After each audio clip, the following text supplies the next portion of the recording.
Hey guys, welcome back to Poly Study. तो guys, कैसे हैं आप? आई होप आप सभी अच्छे होंगे। तो वीडियो को कंटिन्यू करते हुए आगे बढ़ाते हुए यहाँ पर आपका आज एक नया टॉपिक शुरुआत करते हैं। तो यहाँ पर नए टॉपिक का नाम है, जैसे कि आपको यहाँ पर दिख रहा है कि उस टॉपिक का नाम क्या है। तो मैं एक बार आपको बता रहा हूँ, जब शाफ्ट पर संयुक्त नमन या मरोड़ घूर्ण लगा हो तब क्या होता है। ठीक है, तो यहाँ पर क्या होगा, अब इस यहाँ पर ये है आपके कुछ फार्मूला है। ठीक है, फार्मूला ये है कि इन फार्मूला का यूज आपको न्यूमेरिकल्स में देखने को मिलेगा।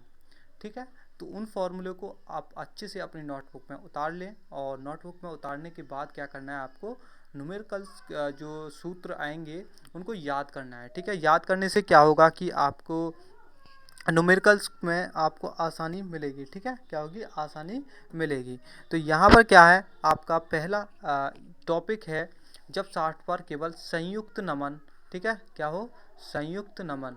ठीक है, तो यहाँ पर क्या होगा, संयुक्त नमन और मरोड़ घूर्ण लगा हो। ठीक है, आप ये जानते हैं कि टी अपॉन जे और टाउ अपॉन आर एक आपकी इक्वेशन होगी। इस इक्वेशंस को आगे बढ़ा सकते हैं जी थीटा अपॉन एल। ठीक है, लेकिन यहाँ पर इसकी ही केवल ज़रूरत है। तो यहाँ पर आर बराबर आप जानते हैं डी/2 होता है। जे बराबर आपका एक फॉर्मूला होता है, जे का मतलब ध्रुवीय आघूर्ण। ठीक है, पाई अपॉन 32 टी की पावर 4। अब आई बराबर भी आप जानते हैं, ये क्या होती है, आई बराबर वाई बराबर ये सेम ये होती है। ठीक है, यहाँ पर क्या होगा कि नमन और मरोड़ घूर्ण दोनों आपको आसानी से निकालनी है। निकालने कैसे, आपकी ये इक्वेशन होती है, तो ये यहाँ से क्या होगा, यहाँ से आपका नमन घूर्ण निकलेगा, और इसकी सहायता से आपका क्या होगा, ये आपका निकलेगा टॉर्जन मतलब मरोड़ घूर्ण। ठीक है, तो मरोड़ घूर्ण इस तरीके से निकलता है। इसमें क्या करोगे आप, टी के स्थान पर, ठीक है, टी के स्थान पर जो के तो रहने दें, जे के स्थान पर इस वाली वैल्यू को रखें, और आर के स्थान पर इस वाली वैल्यू को रखें, और टाव को जो का त्यों रहने दें। इससे क्या होगा, टाव मैक्सिमम निकल आएगा, जिसको हम बोलते हैं मरोड़ घूर्ण। तो मरोड़ घूर्ण का मान जो आएगा, देखो जब आप इसको रखोगे तो कुछ कटेगा, 2 से ये इस 32 आर कटेगा, तो 16 बचेगा। 16 की आपस में जब मल्टीप्लिकेशन होगी टी में, तो यहाँ पर आपकी वैल्यू ये आ जाएगी। इसको आप इक्वेशन फर्स्ट लें। अब आपके पास एक नमन इक्वेशंस होती है, M upon I rho upon Y. ठीक है, इजिकल टू इसको आप आगे बढ़ाओगे तो ई अपॉन आर होती है। ठीक है, बाकी इसकी ज़रूरत है नहीं, वैसे ही मैंने आपको बताया इक्वेशंस पूरा। अब यहाँ से आप क्या करोगे, रो का मान निकालोगे, तो रो बराबर क्या होगा, M upon I into Y.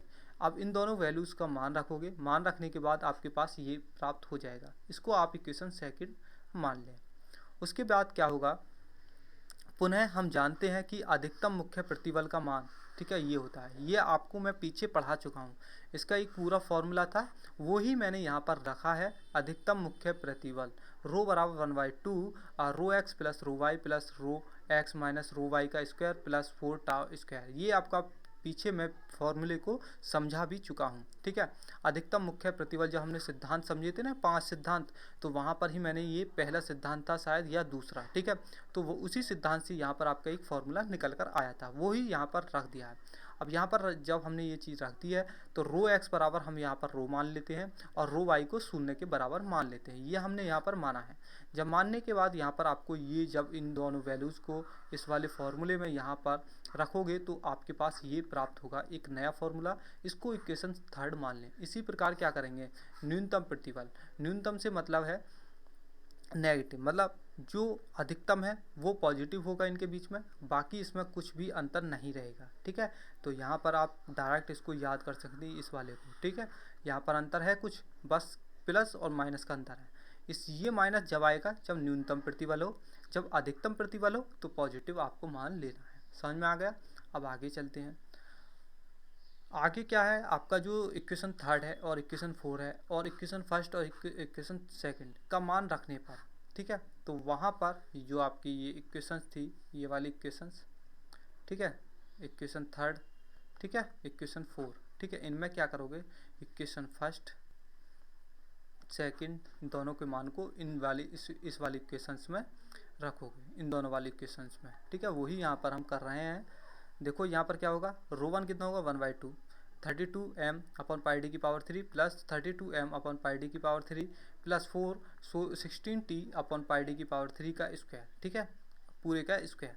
ये आपके पास आ चुका है। इसको हम मोमेंट लिख सकते हैं, ये क्या होगा, मोमेंट होगा, ये भी क्या होगा, मोमेंट होगा, लेकिन ये क्या होगा, टॉर्सन होगा। समझ में आया, आया नहीं आया? तो यहाँ पर ये आपका हो गया इक्वेशन 5th, मतलब 5वीं। ये इक्वेशन 6th होगी। इसी तरीके से जैसे कि मैंने बताया, ये क्या है, अधिकतम प्रतिबल के लिए है, अधिकतम, ठीक है, रो, अधिकतम मैक्सिमम रो, ठीक है, ये क्या है, मैक्सिमम रो, और ये क्या है, मिनिमम रो, ठीक है, मिनिमम रो। तो यहाँ पर प्लस, ये माइनस, ठीक है, अंतर बस इतना है, बाकी कुछ अंतर नहीं है।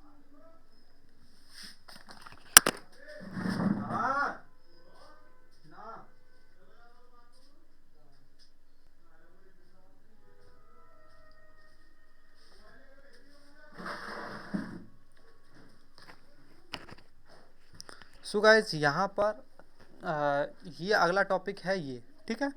तो यहाँ पर अगला टॉपिक क्या है, इसके कुछ फॉर्मूले हैं, ये बस आपको केवल याद करने हैं। शाफ्ट पर अधिकतम कर्तन प्रतिबल और शाफ्ट पर मरोड़ घूर्ण क्या होता है। तो यहाँ पर ये वाला जो फॉर्मूला है, टाउ बराबर 16/πd⁻³ root m² plus t², ठीक है, ये याद करना है। अब देखो, ये इसका हो गया मान, एक है आपका मरोड़ घूर्ण टी, तो m² t², ये आपका होगा अलग फार्मूला। इन दोनों फार्मूलों को आप याद कर सकते हैं।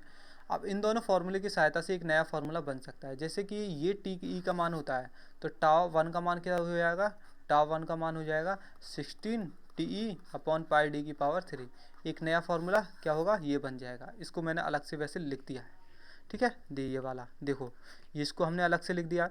अब उसके बाद यहाँ पर ये भी बन जाता है, टी निकाल लोगे आप, जब टी आप इसको निकालोगे तो यहाँ पर πd⁻³ इंटू टाव 1 अपॉन में क्या आएगा, 16।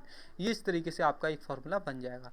यदि आप पिछले वाले दोनों फार्मूले को, फार्मूला फर्स्ट, फार्मूला सेकंड, इन दोनों को याद कर लोगे तो इसको आसानी से निकालना सीख जाओगे, ठीक है।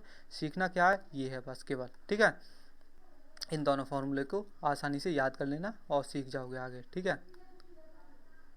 अब यहाँ पर देखो, यहाँ पर ये वाला फॉर्मूला है आपका एक समतुल्य नमन घूर्ण, ठीक है। इसको यहाँ पर इसको भी आपको याद करना है, समतुल्य नमन घूर्ण एम ई बराबर 1/2 m प्लस रूट में m² प्लस t², ठीक है।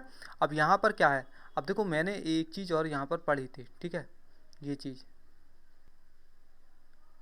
ये वाली चीज़ थी शायद, टी बराबर m² t² वर्गमूल में, तो ये थी। तो यहाँ पर हम इतना तो लिख सकते हैं इस चीज़ को, एम ई बराबर